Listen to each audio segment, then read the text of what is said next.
Si tu as cliqué sur cette vidéo, ça veut dire que la saga entre la chanteuse internationale Mercy Chinwo, ou l'artiste gospel, et puis son ex-producteur, en la personne de Monsieur Eazy-Chi, t'intéresse, n'est-ce pas?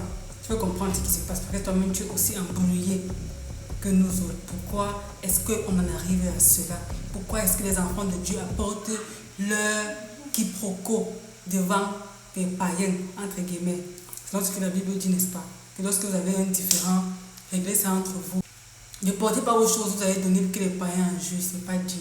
Bref, je vais vous résumer la situation selon les informations qui sont disponibles sur le net. Parce que voilà, je sais que beaucoup ici parlent français. L'anglais, ce n'est pas forcément une langue que vous comprenez.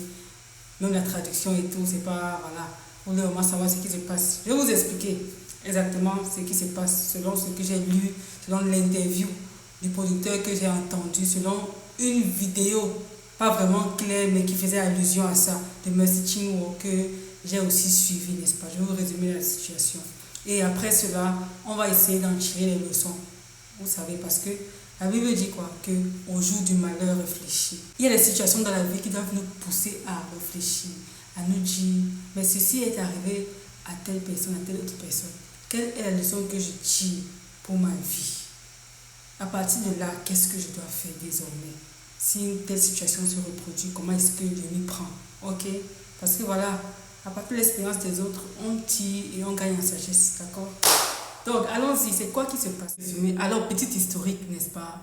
Mercy Chinwo, avant d'intégrer le label de Monsieur Eazy-Chi, Easy Concepts, qu'on connaît, n'était pas... Elle a eu à remporter au Nigeria une émission qu'on appelle Nigeria Idol. Oui, donc du coup, elle était un peu connue, mais pas en tant qu'artiste gospel.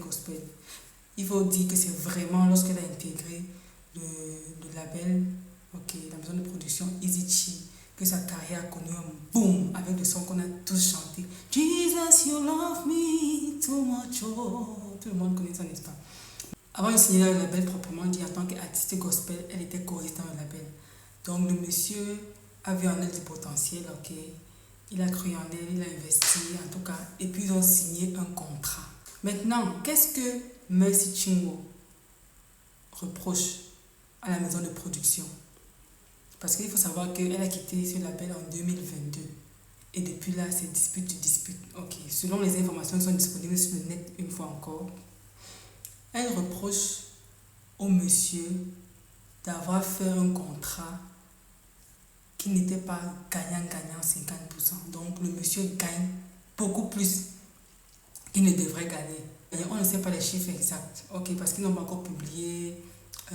Bref, selon ce qu'elle a laissé croire, c'est que le contrat était abusif. Elle n'a pas forcément à l'époque eu le temps de lire toutes les clauses, les tours, les contours. Vous savez, quand tu veux vraiment penser, on te présente un truc, tu veux juste lire, selon ce qu'on peut déduire. Vous voyez, parce que ça n'a pas été ouvertement dit par elle que voilà. Pourquoi est-ce qu'on dit ça? Pourquoi est-ce que c'est dit ainsi? Parce que lors d'une performance, elle a fait comprendre aux jeunes artistes que avant de signer quelque chose, il faut lire. Il faut lire, afin que quelqu'un ne vienne pas un jour vous dire que c'est moi qui t'ai fait. Ok, pour éviter ça, il faut lire tout contrat. Il faut bien comprendre tous les termes avant de vous engager. C'est ce qu'elle a dit et donc tout le monde a déduit que c'était forcément lié à cette situation, n'est-ce pas? Et maintenant, de l'autre côté, l'ex-producteur, M. Eazy-Chi, qui est par ailleurs très éloquent, quand vous l'entendez prendre la parole, la manière qu'il articule, vous savez, un homme qui a fréquenté, c'est un docteur en fait, docteur Eazy-Chi, il dit quoi? Il dit que on a un contrat. On n'est plus au niveau de est-ce que les clauses sont montées, est-ce que les clauses sont descendues. On a un contrat, tu dois suivre le contrat. Selon le contrat, tu devais me produire un 3e album, tu ne l'as pas fait. Il y a même des prestations où tu es parti sans que je sois au courant. Donc derrière. Là, ce n'est pas normal. Et il y a beaucoup de mon argent que tu as retenu. Là, je ne suis pas d'accord. Et puis, il dit avoir été emprisonné pendant 9 jours. Et puis, on a les moyens de signer une décharge. Selon une interview qu'il a donnée, c'est disponible sur le net. Il dit avoir été emprisonné pendant 9 jours. Et puis, on lui a dit que la seule condition pour laquelle on va te laisser sortir, en fait, c'est que tu signes cette décharge, là où tu vas transmettre 200 60, combien de mille là à Mercy Chinwo. Ok, si tu ne signes pas, tu ne sors pas. Il dit que voilà, avec la pression et tout, il a signé. Mais c'est là maintenant qu'il est allé au tribunal parce que voilà, c'est inadmissible. Ok, on dit que lui, il a droit. Mais qu'est-ce qu'elle fait de tout ce qu'elle lui doit? Et donc, l'affaire est devant les tribunaux. C'est vraiment, c'est bizarre en fait. C'est pas joli à entendre. C'est pas joli à entendre deux chrétiens qui se chamaillent comme ça, qui se disputent sur des histoires d'honneur, d'argent, de showbiz. Au milieu de tout ça, qu'est-ce qu'il faut retenir? Qu'est-ce qu'il faut tirer comme leçon? Parce que c'est tout l'intérêt de cette vidéo. Parce que moi, je ne viens pas juste en mode japap. Oh, tel est monté, tel est descendu. Pour moi, ça ne m'intéresse pas. Si je n'avais pas une déduction dans le sens du message, je ne serais pas venue faire cette vidéo. Pour moi, c'est à partir de là, qu'est-ce qu'on peut retenir? La première chose qu'on doit comprendre, c'est que prédicateur, prophète, apôtre, chantre, aucun n'est parfait. Aucun n'est parfait. La Bible dira même que maudit soit l'homme qui se confie en l'homme. Si en voyant tout ça, tu te dis que mais c'est Chingola même comment et tout ça, elle qui chante, il y a confidence et Seigneur, Jesus, il love me et tout ça, elle pas fait des choses comme ça et tout et tout. Déjà que déjà que le tribunal n'a pas encore statué, donc tout ce qui est là, c'est allegedly. Ok, c'est encore dans les présomptions. Tout le monde est dans la présomption d'innocence. Il ne faut idéaliser personne. Vous savez, la marche chrétienne à laquelle nous sommes ici, c'est une marche, on tombe, on se relève. Si tu veux confier ta vie à un individu disant que voilà mon modèle ici, tu seras très surpris et tu seras déçu. La seule personne, c'est Dieu. Je vois les gens que tant que leur prophète, tant que leur Cécile n'a pas prié pour eux, vraiment, ils ne peuvent pas dormir tranquille et tout. Cette idéalisation, dès que la personne tombe là, vous tombez avec elle. Non. Avec Dieu, chacun d'entre nous doit avoir une intimité directe. C'est la raison pour laquelle le rideau du temple avait été déchiré. Maintenant, la connexion, c'est direct.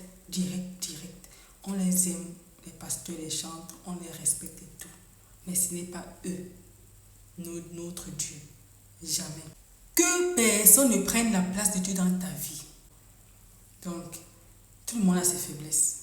Je ne sais pas qui a tort, qui a raison et tout, mais de manière générale, tout le monde a ses faiblesses. Ce jour qu'un pasteur pour qui j'avais énormément de respect m'a dragué, qu'il est compliqué dans cette histoire. Un pasteur pour qui j'avais beaucoup d'honneur à draguer ma copine. Ah, un ancien d'église, en fait, les hommes d'église m'ont dragué, marié. C'est là qu'il est compliqué. Hé, Seigneur. Parce qu'avant moi, il me disait, tu sais, on est dans le monde de bisounours. Tout le monde fait bien la volonté de Dieu, on est droit et tout. Mais j'ai compris que dans la vie chrétienne ici, à l'église là-bas, l'église que tu vois ici là, c'est comme un hôpital. Chacun vient là-bas avec sa part de choses. Vraiment. Et on prie tous Dieu pour la grâce de pouvoir être les meilleures personnes, de pouvoir surmonter un, deux, trois trucs. Souvent, tu peux voir comme ça, la personne qui prêche devant toi a même plus de problèmes que toi, a plus de combats personnels dans sa vie que toi. Donc, prions seulement, aimons-nous. Vraiment, c'est l'amour. C'est l'amour. Que Dieu nous aide seulement. Parce que voilà. Il ne faut pas que tu entends des trucs comme ça t'ébranle. Donc, si elle a pu faire ça, ça veut dire non, papa. Et puis, un truc aussi, c'est que Dieu ne regarde pas aux fautes des gens. Dieu ne te juge pas en fonction de ce que tu fais mal. Comment je dis ça? Vous voyez les héros de la foi dans Hébreux 11. On voit Salomon avec ses combien de femmes, David qui a beaucoup de personnes et tout. On les appelle toujours les héros de la foi. Parce que le standard de Dieu, ce n'est pas, n'est-ce pas, ce que tu as. Dieu n'a pas les mêmes standards que nous. Dieu n'a pas les mêmes standards que nous. Quand Dieu dit l'homme selon mon cœur à quelqu'un comme David, tu comprends que Dieu là, ce n'est pas un homme. Jamais de la vie. Ok.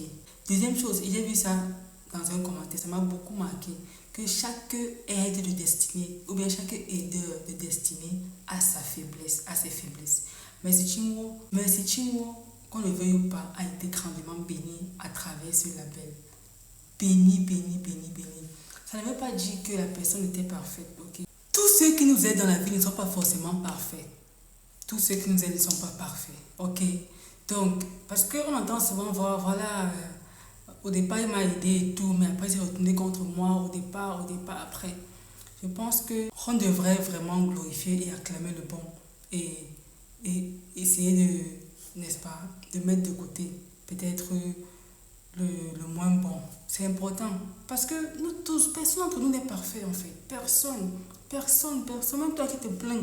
À un moment ou à un autre, quelqu'un a besoin de toi et puis tu l'as peut-être lâché. On n'est pas parfait, ok.